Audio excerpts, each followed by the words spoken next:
In this interview, I talked to Sean Ogle from Location Rebel. We talk about affiliate marketing and how copywriting is so valuable to integrate into your content. A couple cool things. One, Sean has a YouTube channel. He's a natural on video and highly encourage you to check that out. He also has a special link over there at Location Rebel. So you could sign up to get a free 6-part email course on how to start a niche site. So pretty cool. You can go sign up over there. And finally, he has a couple sites that are just public and you can go check them out and not just Location Rebel. So we'll put links to those sites. One's slightly pretentious and one of them is called Breaking 80. So you can check him out, see the content that is out there and kind of what he's all about. So without further ado, let's get to the interview with Sean Ogle. Hey Sean, how's it going today? Doing great, man. Thanks for having me. I'm excited to be here. I'm pumped too. We were just chatting before I hit record that I've actually been aware of you since I first started online in 2013. So we're going to come back to that. But for the Cool. people that don't know you, Sean, can you give a quick intro, what you're about and what you do? Yeah, so I started a site called Location Rebel way back in 2009. So had finance degree, started in July of '07. Worst time ever to get in finance. By February of '09, everything had collapsed. Long story short, I ended up leaving my job. I moved to Thailand, learned how to do online marketing, and that's what I've been doing for the last 10 years, 11 years, 12, a long time.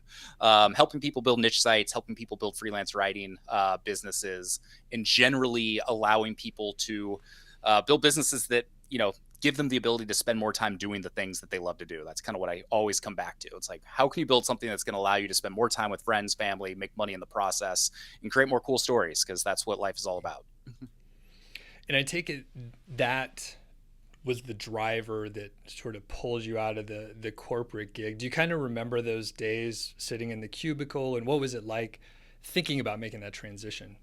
Yeah, it was a weird time because I'd always kind of followed the path of least resistance. I knew when I was in sixth grade, I was going to go to Oregon State University. I was going to study finance. I was going to room with my best friend. 6 months before I graduated, I knew I had a finance job lined up. It was a better job than most of my friends had.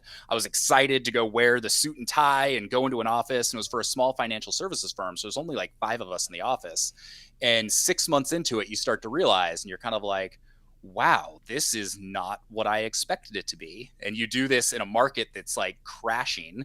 And so everybody around you is unhappy. Your clients are unhappy. My boss is unhappy. And I'm just like, man, I look at what they've been doing for the last 25 years and they don't seem like they're enjoying it. And so you start to kind of say, okay, how do I get out of this? And for me personally, the fact that at the time the market kind of crashed was a blessing in disguise, because if the market had gone the other direction, then you start getting raises, you start having more success, and you're like, well, I can't leave this. So when I ended up quitting, it was kind of very fortunate because I didn't have anything to lose. And that was circa 2009. Is that right? So yeah, so I left in October of 2009. Okay. And the topic for today is going to be around copywriting, which we'll get to in a second. But I love this backstory stuff. So, what did you quit? Did you have much of a plan? Can you just kind of take us through the first few months? Like, what was going on? Yeah, so it's a pretty funny story. So in February of '09, I'd saved all my vacation time for the year to go to Rio de Janeiro, Brazil for Carnival with my best friend Ryan. So I begged my boss for months, like, hey, you got to let me do this. Like, I need a change, whatever. So he says yes. We go down there for 2 weeks. We go like hang gliding over the city. We dance in the Carnival parade. We go to Iguazu Falls, one of the seven natural wonders of the world. The day I got back, he's like, Sean, I want to hear all about your trip, but just so you know, your paycheck's going to be 20% lighter next month and the month after that. He's basically like, we had to either fire you or everybody took a 20% cut. So I'm like, all right, well, that sucks. And I start thinking like, okay, we gotta come up with another solution here. And a couple months later, my boss comes to me. He's like, Sean, if you can think of any creative ways to save the company money, then I would love to hear about them. So my buddy Ryan, that I went to Brazil with, 3 weeks after we got back from that trip, he quit his job. He moved to Hawaii. And at the end of the year, he was planning to basically start a world trip. He's like, I'm going to travel around the world until I run out of money. And every day or every couple times a week, I would talk to him on my lunch break while he was in Hawaii. And he's just living the life. He was working as a concierge at a hotel. He had to go do all of the cool things that, the guests did. So he was like, yeah, I'm taking like a, booze cruise or a, sea turtle snorkel trip and all of this stuff. So thinking I was a genius, I went back to my boss and said, hey, boss, and put together a whole proposal. It was very professional. I said, I will take a 50% pay cut if you let me work remotely from Hawaii for 3 months. I'm going to save us money. You're not going to have to pay for my parking and other expenses here at the office. I'm going to make us more secure and allow you guys to travel more as we figure out the whole remote work thing. I'm going to open this up to a new client base. And for a month, we went back and forth and we had a lot of logistical meetings. And so I truly thought this was going to work. And at one point, he calls me into his office. He's like, Sean, we've decided not to accept your proposal, but we will accept this as your resignation. And here I am thinking, I was like, are you kidding me? Like, I came up with a creative way to save you money, give me some life experience, and now you're firing me. And so we went back and forth. I had an opportunity to save my job. I decided not to do it. But at that point, I had started Location Rebel 6 months before. So I'd had a little bit of traction with this blog, but it wasn't making any money yet. And I went home and I cried. I'm like, what the hell am I doing with my life? And by January of 2010, I moved to Thailand, which was one of the best decisions I could have ever made. That was kind of where I really started to learn how to do online marketing, and all the copywriting stuff I learned really was born out of that. That's amazing. I thought it was going to work out. I mean, that's the playbook directly out of the 4 Hour Work Week. So I thought it was going to Yeah. work. I really, and I think I had read that book right around that time as well. And it was actually kind of funny. Before I left, my boss and I kind of got into it. And I believe his exact words were, if you think you are ever going to be sitting on a beach before me, you are sorely mistaken. And I still remember January of 2010, I'm in Krabi, Thailand on a beach, yeah, we did it. Okay, we're doing something. Even if I have to go back to a day job, this feels pretty good right now. Amazing. So, good transition into copywriting. So, you started learning some of those copywriting chops out there. And we have a couple things, right? So, my audience is primarily affiliate marketers or people who have content sites. They may have some ads running or something like that. But a lot Totally. of times we kind of gloss over the copywriting portion. So, there's sort of three main things we're going to go through today. And I want to hit them in order. You've kind of outlined some of this stuff in some of your other content, which we'll link to so people could check it out in depth. But we're going to start off with sort of the metadata area and why that's so important from a copywriting perspective. So everyone keep that in mind, copywriting. So I'll just send it to you, Sean, for metadata. Yeah, well, it's kind of one of those, you find a lot of bloggers, affiliate marketers, whatever you want to call them, they'll spend hours on pieces of content. They're going to create their cornerstone, amazing content that's really, really useful, but they often don't think about some of the SEO ramifications. And when it comes specifically to metadata, like it's like, okay, you go into your Yoast or whatever, you type in whatever, BS content in there, you do it as an afterthought and you go on. And then you might wonder, well, why hasn't this performed better? But it's the metadata that often is what's going to help you get the click-through rate, which is then going to get Google to prioritize you in search. And so, you have a YouTube channel, for instance, so everybody, talks about how important headlines and thumbnails are. Well, I've kind of found that with my niche sites and everything, it's the description and the headlines can make all the difference in the world. Because if you're looking at, 5 potential listings to click on, and one of them is actually more treated like an ad, that's kind of what I try and get people to understand is when you're creating metadata, you need to treat it like an advertisement, like you're writing a Facebook ad or writing a, AdSense ad or whatever. And so by learning copywriting and learning how to be persuasive and also how to, work in all the SEO elements and your keywords and everything, you can find that you can get a lot more traffic to your sites, which are in turn going to make you more money. Perfect. And for the metadata, I potentially should have defined this ahead of time. So we're talking the meta title and the meta description, right? So that'll be on the search engine results page. People will see the title of your post, and Yep. then they'll see the sentence or so describing your content. So, do you have any sort of basic tips? Like, what are some common mistakes that people often make that you see with, say, titles, for example? Well, for me personally, it's kind of one of those, you know, when you look at SEO, which is ever changing, it's, people are like, keywords aren't as important. There's certain things that, people are saying, oh, this used to matter. It doesn't matter anymore. Well, I still think that having a primary keyword that you were targeting, that you were putting in the title, that you were putting early on in your copy, that's all stuff that's really important. And a lot of times that gets overlooked. Someone might come up with some really catchy title, but if it doesn't have the primary keyword, then it's not actually going to rank. For instance, there was a post on Breaking 80 where I was like, man, why hasn't this post gotten more traffic? And it's because I didn't include one word in the keyword that I was trying to rank for. And so the keyword I kind of had was for something that was going to be much harder to rank for. It was a specific location. So you were getting all sorts of hotel things and, really big sites that were showing up. But if you go just a little bit, more specific, a little bit more niche, and you add golf to that same keyword, then all of a sudden I started ranking for, that specific word. It was the location with golf. And then in turn, as that got showed more, and as you got a little bit more click-through rate, it actually started showing for the main term as well. So some of these little changes can actually make a big difference. And it's that balance between how do you do it from an SEO perspective and how do you do it from a copywriting perspective. And when you can marry the two, that's kind of when you hit the sweet spot for affiliate marketing and for niche sites. For the meta description, and that's the little sentence underneath the title, I know it was so important back in the day, but at some point, it's probably like 5 years ago at this point, Yeah. Google started taking that as a suggestion, whatever you put for your meta description, and they'll just grab whatever they want and Yep. they'll slam it in there depending on what the search term is. So, I mean, they're trying to get a better click through rate, but where do you see that? Because at one point I just stopped doing meta descriptions because I was like, F it, Google is just picking whatever they want. So, what's your take on that? Totally. I think it's kind of a best practice. Like I always try and create something that's compelling, that has the potential to be very clickable. Try and kind of pose a question that people want the answer to, have some sort of open loop or a hook that makes people want to do it.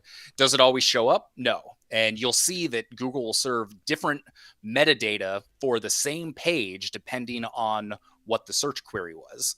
And so sometimes it'll show up and sometimes it won't. But I think that also, there are a couple things you can do to optimize the post. And this is getting more into SEO than copywriting. There are certain things you can do to optimize the post to help make sure that you get certain metadata things that show up. So for instance, I like to use on my longer posts a table of contents. So, basically it'll show all the H2 tags or H3 tags or whatever I decide, and people can kind of jump down to that section of the post.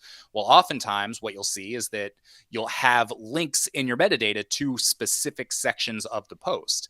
And so you kind of look at like everything that can show up within Meta. You can have review stars, you can have review scores, you can have a description, you can have links. And it's almost like the more things you can get to include in your description, in your metadata that shows up in your search result, the higher the likelihood that somebody's actually going to click on this.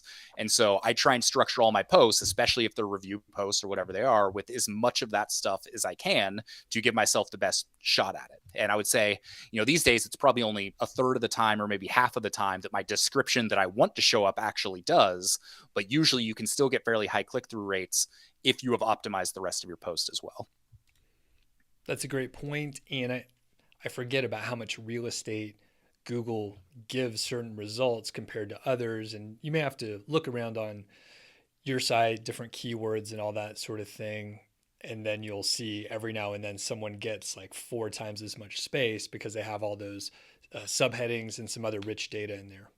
Right. And all of that stuff, when you do it kind of properly and you lay it out properly, then you're also increasing the chances that you're going to get that featured snippet. And that's where often I will get, there's kind of a balance. Some people say, well, you don't want the featured snippet because that's going to hurt click through rate because they're showing too much information.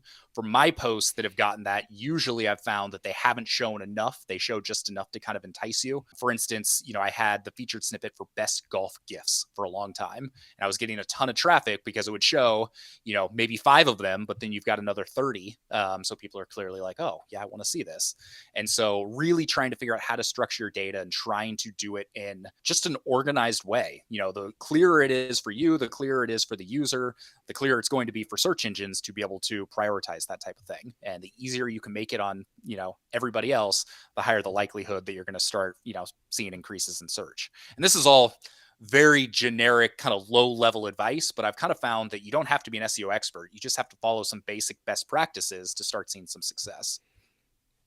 If you get most of it right, most of the time you'll be in good shape. Yeah. Yeah, I mean Google is smart. They want to show the right things to the right people and they want to show high quality content out there. And so if you're doing that and then making it as easy as possible for them to crawl it and find it, then it's going to treat you well over the long term.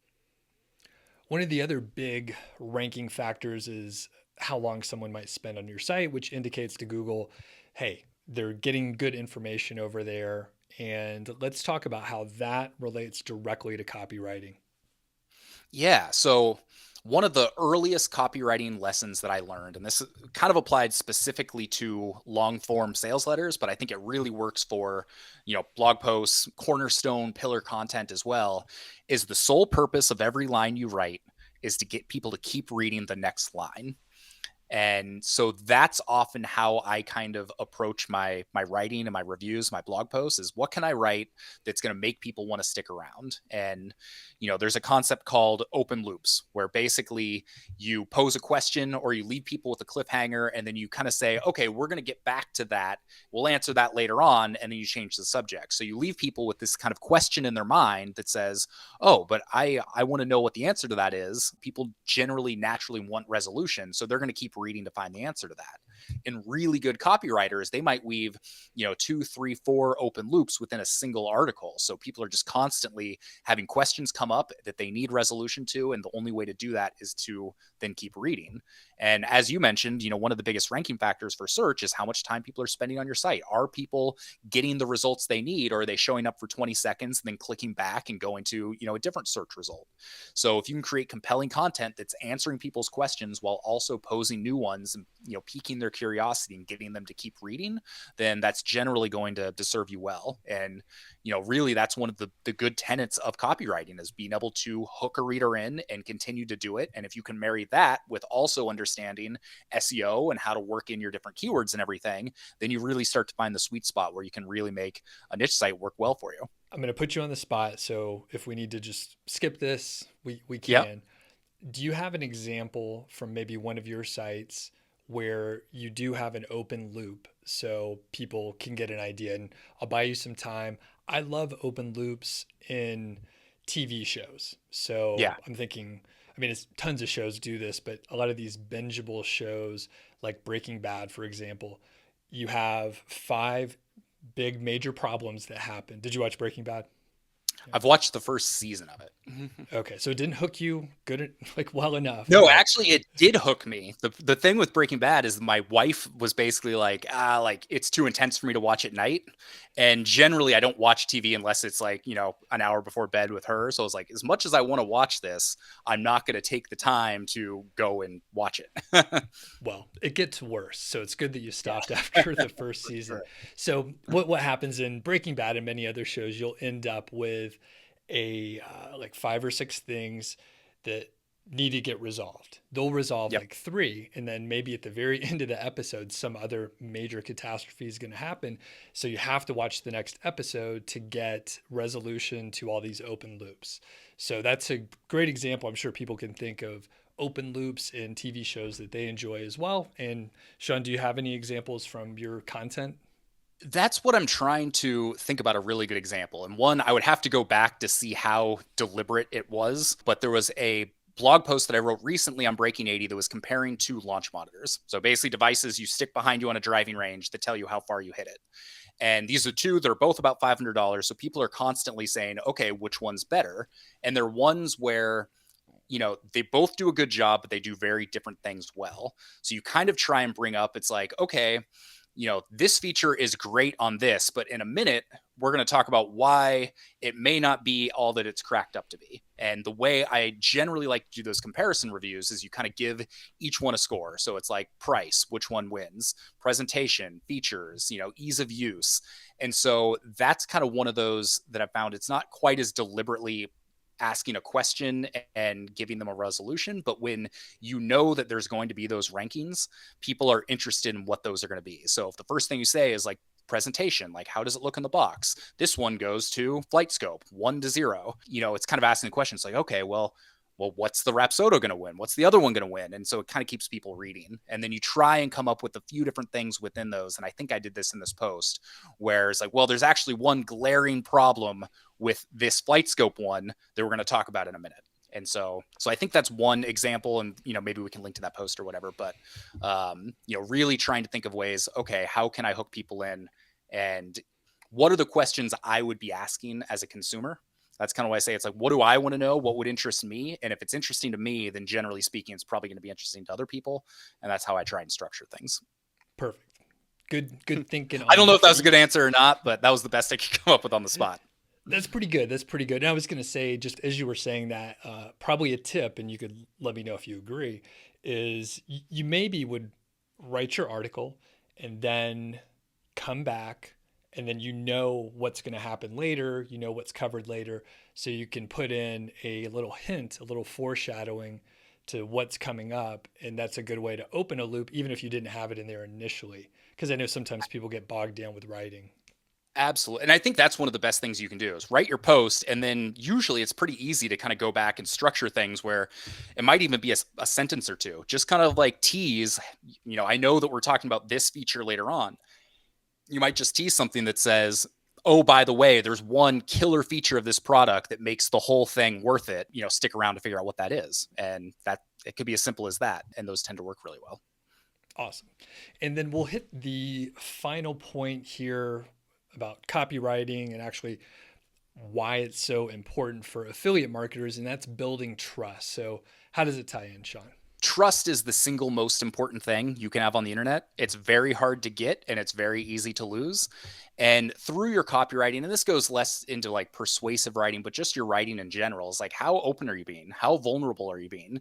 I gave an example in a recent blog post / video where I talked about my first affiliate site ever. It was for a service called Jamarama. It was online guitar lessons. It was on ClickBank. It had a 75% commission. And me thinking I was a genius, I was like, 75% commission. All I got to do is throw up a couple reviews, and it's going to be good to go. I'm going to make a bunch of money. Well, I was too cheap to actually buy the product, so I never actually used it, and I was doing reviews on it, so you can imagine how that went. Didn't make a single sale. So at the time, I wasn't being very authentic. I wasn't building any trust, but more recently, sharing that story where I was like, this is a pretty embarrassing story, but this is the truth about how I got into affiliate marketing. It was the truth about how I dove in. And so you kind of share that, and people are like, oh, like, yeah, I was thinking this was going to be really easy, but clearly it's not. If, this guy that kind of seems like he knows what he's talking about now made those big mistakes. So if you share some of those vulnerable stories, and I think the copywriting part is, it gets into storytelling. How can you do it in a compelling manner that once, gets people to keep reading and, keep moving from line to line? The more you can work that in, the more trust you're going to build and the more money you're going to make. The reason Breaking 80, which is all about golf product reviews, has been so successful is because it's not an affiliate site where I just find the, statistics for all the products and put together a comparison table. Like, I only review things that I've actually used, and I talk about all those specific products. And so people have kind of come to learn, they're like, oh, if Sean reviews it, generally he is going to have a pretty honest and accurate review. But as soon as you mess that up, as soon as you do something to make a quick buck, or start selling people on a product that you actually don't believe in, but you can make a bunch of money on, when you lose that trust, that's, when it's all going to be over, and you can find yourself, really struggling. So I think copywriting is one of the best ways to tell those stories, to be vulnerable, to build rapport with people over whatever your common interest is. And, that's just something that you kind of learn how to do over time and through practice. So with that said, do you recommend that people usually stick to a topic area that they are not necessarily passionate about, but that they're interested in? Or do you have other advice related to choosing a niche and that kind of thing? My advice might differ from a lot of people. There's a lot of people that have, niche sites that are just about around whatever they knew they could make money in, and they'll hire out the writers and they won't even do a whole lot of the work. For me personally, I've got 4 sites now, and they're all about things that I genuinely enjoy. And I'll hire out the occasional writer, but usually I will write things. I'll write all the content myself because I enjoy it, and I think that I've got a specific expertise on it. So the advice I usually give for someone who's getting into a niche and they plan to do the work themselves is come up with 50 article ideas.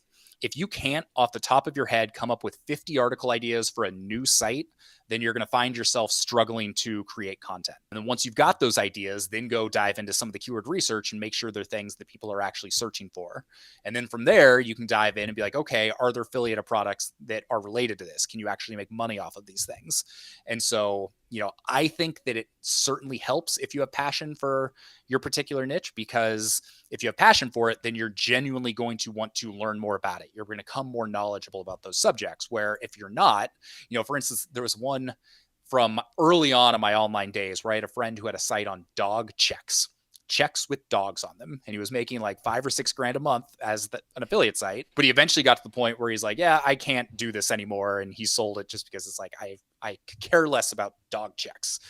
Whereas all of the sites that I have, they add value to my life. For instance, with Breaking 80, yeah, it makes a good amount of money, but it also has given me so many contacts into the golf world that I wouldn't have had otherwise. It's given me free products to review. It's given me press trips. It's given me all of these experiences that I never would have been able to have without the site. And I think that's one of the great benefits of having these types of websites, is the doors that it opens up to you that the average person simply can't get. And I've seen that across all of my sites, whether it's Location Rebel, Breaking 80, or my new cocktail site, Slightly Pretentious. It's the easiest way to build relationships and open up the door to those relationships and experiences that you just can't get. And like you said, you started Breaking 80 in 2012. Is that right? 2012, yeah. So just imagine how terrible it would be to work on a site for that long that you didn't even care about. Like, people are just not going to do it. So totally. And there might be people that, and I mean, obviously there's people that make great 6-figure incomes around whatever random topic they want, but I just don't find that enjoyable. Some people enjoy the game of it, and that's like what niche sites are all about. It's just about making money. That is where the passion is, in making money. But, if I can make money and also enhance my enjoyment of something that I love to do, it's like the great thing about golf is I'll be able to do that for the rest of my life. And now I've got this asset that's just going to make the game that much more enjoyable for me for, the foreseeable future. super cool. And we'll put links up for everybody so you can check out the sites that Sean mentioned here. You do a bunch of YouTube videos. Can you tell us about the channel a little bit and what you cover? Yeah. So on Location Rebel, we focus mostly on how to build what I call a bridge business. So this isn't necessarily the thing that you're going to do forever, but it's the thing that's going to get you from point A to point B. So for most people on my channel, 70-80% of people, that's freelance writing, because it's one of the easiest ways to make money online. It's a skill you've already got. There's a huge demand for it. And it can help you build up some skills and momentum that are going to get you to the point where you're ready to, say, start an affiliate site. The concept of affiliate marketing is generally pretty easy, but in practice, you do have to have some skills like copywriting, like, basic website design, SEO. Those are things that can, take a little bit of time to develop. So freelance writing is a great way where you can potentially pay the bills, learn some of those skills, and then, transition into that more passion-based or passive income style business. So we kind of talk about each of the phases of that process. So the first one is building the right skills. The second one is freelancing. And the third one is kind of building the niche site, building the blog, building the passive income business. So at Location Rebel, we kind of talk about all three of those things. Awesome. And I went back and I listened to the Tropical MBA podcast that I love. And Sean, you were interviewed in 2011. Do you even remember doing the interview? Well, so here's the thing. I talked about how I went to Thailand in January of 2010. So the reason I went to Thailand was because Dan Andrews, the founder of the Tropical MBA, had this idea called the Tropical MBA, where he's like, I want to bring an American dude out to Asia. I'll pay for your basic living expenses. You work for me part-time. I'll teach you online marketing. And the rest of the time, you can build your own business or do whatever. And so I applied, and January 8th of 2010, I flew to Bangkok and met this random dude from the internet at 1 a.m. at the Bangkok airport. And it was one of the best decisions I ever made. So over the course of the next 2 years, Dan and I spent a lot of time together in Asia, Philippines, Thailand, working together back in the States. So the long answer to your question is we had a lot of interviews and we talked about a lot of things. So I'm not sure what this particular one covered, but I'm excited to find out. That's amazing. I didn't know you were the guy. I couldn't remember. I think I've listened to I was all the the very episodes. first. I think he ended up doing like 10 or 11, and I was the very first one. So The first intern. So one thing that you said was about video blogging, right? I had to think about it because now we just call it vlogging. So Right. way back then, you said something about video blogging and either doing it daily or like 3 to 5 times a week. And I took a step back and I thought that's amazing because that's what people are trying to do now. And Casey Neistat, a lot of other folks were publishing daily vlogs, and you mentioned it back then. So I'm just curious, like I didn't give you time to think Yeah. about this, but like bridging the gap from I know you published a lot of videos and you publish very often on YouTube, Yep. and just the 10-year time difference. Any thoughts on it? Kind of an open-ended question here. Yeah, I wish I had stuck with it. That's the big one. I moved to Bali for 2 months in 2011 to go live with Dan because Dan got a place for a year. He's like, "Hey, come on out. Like, we got a room for you. Come do it." And at the time, I had a friend who was, big into video, and he's like, "I'll tell you what, I'm going to give you a couple cameras. I think you should do a daily or, multi-time a week vlog while you were there, and I'll help give you some feedback and whatever." And the guy that did that, his name is Brandon Lee, and now he is one of, the most impressive travel videographers ever. I think he's got about 500,000 subscribers on YouTube, and his stuff is absolutely amazing. And he was kind of giving me this advice way back then. And I was like, man, I wish I should have stuck to it. But as you probably know, YouTube can be a great thing, or it can be a really frustrating thing. You can put all this time and effort into, daily vlogging or weekly vlogging or whatever it is, and it doesn't always pay off right away. It's, I've posted 350 videos and we're at 25,000 subscribers. Whereas occasionally you get someone that comes in and out of nowhere, they've got, millions. And the one other thing I remember is there was a guy named Mark Weens who lived in the same apartment building as me in Thailand that was crazy about street food. And he was making these little videos about street food. And I was like, yeah, that's cool that you're doing this. You're just genuinely excited. Last time I looked, he's now got 7.3 million subscribers on YouTube, doing nothing but doing food vlogs around the world. And you can tell he is still so genuinely excited and passionate about what he's doing, and that comes through in his videos. And so it kind of goes back to, YouTube and niche sites are a little bit different, but if you're genuinely passionate about something, that's going to bode well for you because people will be able to see that come through in your content. Very cool. Yeah, I think I've seen Brandon Lee's YouTube channel. He does photography and videography stuff, right? Yeah, he does really cool travel videos about specific locations. So there's one called Hong Kong Strong. That's one of the most impressive videos I've ever seen, considering it's from a one-man crew. Wow. The other thing, just now we're in the weeds here, but the world that we work in is so small where, there was this person that you were neighbors with and blah, blah, blah. I interviewed Yep. Dan, last year and been a fan of the show, and now we're talking. And I know Matt Giovanisi, who's like basically a neighbor of mine. So very small world once you like take a step back.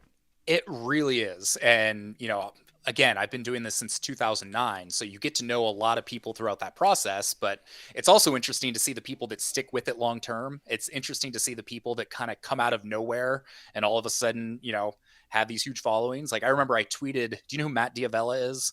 The Yep. productivity YouTuber.